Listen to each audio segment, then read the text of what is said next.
connection that I have has been now 3 times over each of the last 3 European Parliaments to be the rapporteur for corporate social responsibility.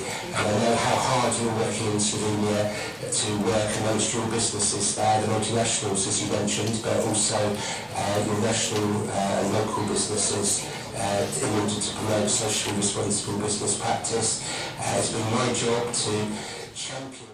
I was just saying, of course, that my work as the rapporteur on corporate social responsibility is involved shaping European Union policies to try and promote corporate social responsibility in my country, Britain, and yours, Slovenia, and across our continent. So 2 great connections, and why I'm really proud to be invited to this conference and to support all of your work. Now, you've asked me to say a few words about the most significant developments on CSR in the last 10 to 15 years. And I think the first one is that we're still talking about it. It's a very responsible business practice really has been an issue for business for 100 years, from the time that we first, businesses and society used to deal with issues of child labour, of health and safety policy. The term corporate social responsibility really began to be used in the 1990s, following on from the corporate scandals, a few major headline corporate scandals of those years. And some people said it was just the public relations response by some of the companies affected, but here we are now, 10, 15, 20 years later, with corporate social responsibility being a major concept for many businesses, whether they've been criticised or not. And I think that has shown that the critics then were wrong.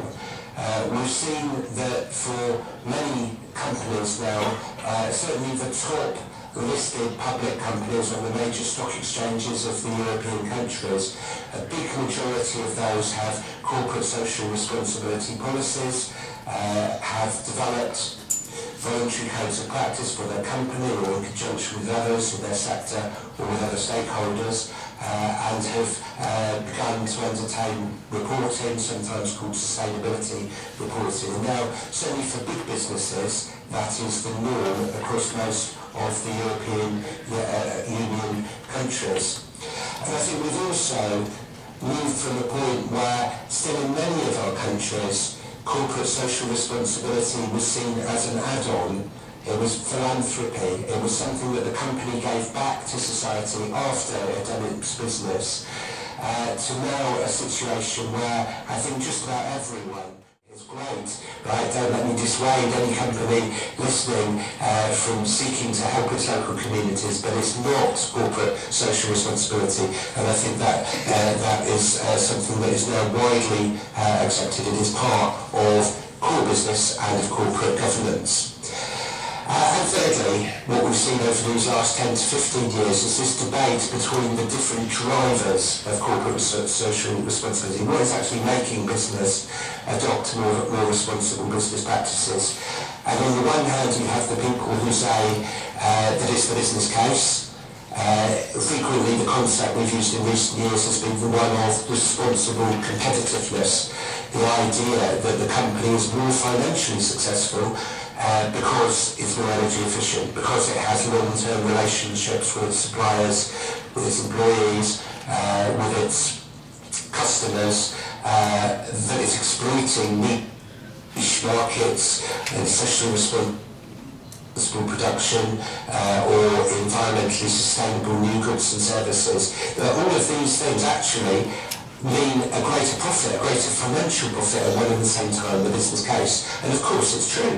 You know, it's not always true, but it is true. And it is a big driver of corporate social responsibility. But you have a debate between it and the accountability case on the other. The idea that the only stakeholders of the company are its shareholders is one that now, again, has been very much challenged. And the companies now recognise that their employees, of course, but investors, local communities where their operations are based, customers, interest groups in society have a legitimate point of view to put to the company, that all of these are also people, organisations who have a genuine genuine stake in the business, and who by develop partnership schemes with these different stakeholders is a way of helping the company to understand more the society, the environment in which it's working, and therefore to be able to adopt more responsible practices. And those people, those other stakeholders would say to be more accountable. Now I think the driver isn't one or other, the business case or the accountability case. I think it's both, and I hope that you would agree. Now Barbara, you've asked me also then to talk about what's coming up next, not just what has happened.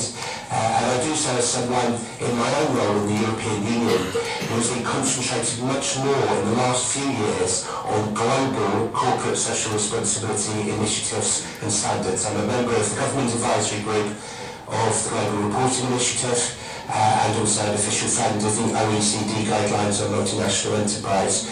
And I've been working very, very closely with Professor John Ruggie, the UN Special Representative on Business and Human Rights, who in many ways is doing in the UN system what I've been trying to do within the EU system.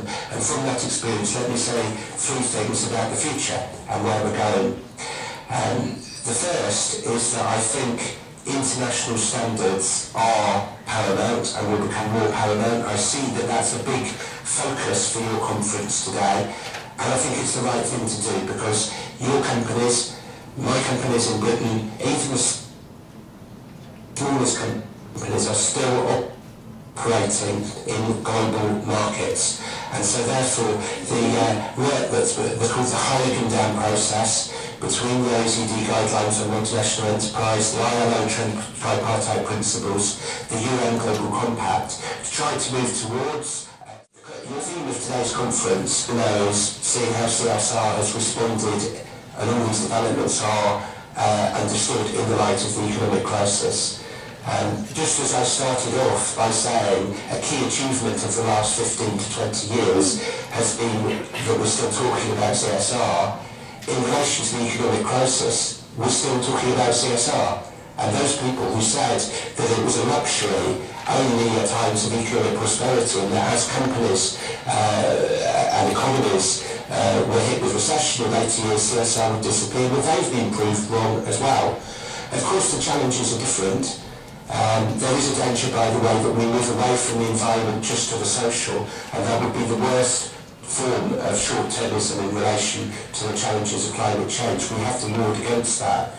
But more than that, I do think there are challenges for business in relation to the painful decisions that are taken about closures, about restructuring, and to recognise that there are socially more and less responsible ways of doing that, of consulting the people involved and of analysing the impacts, the social impacts of those difficult business decisions. And I appeal to your businesses to do that, and to recognise that some of the issues like mentoring schemes for unemployed people, like maintaining graduate opportunities for school and university leavers, these are even more important at a time of economic crisis than not.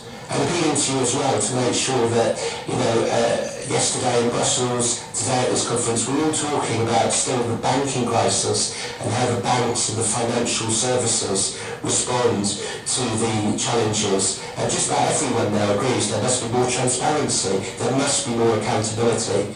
But it would be a huge mistake if we only talk about transparency and accountability for banks and financial services and not for all companies. And then what that would mean is that all this work we've done over 5, 10, 15 years on corporate social responsibility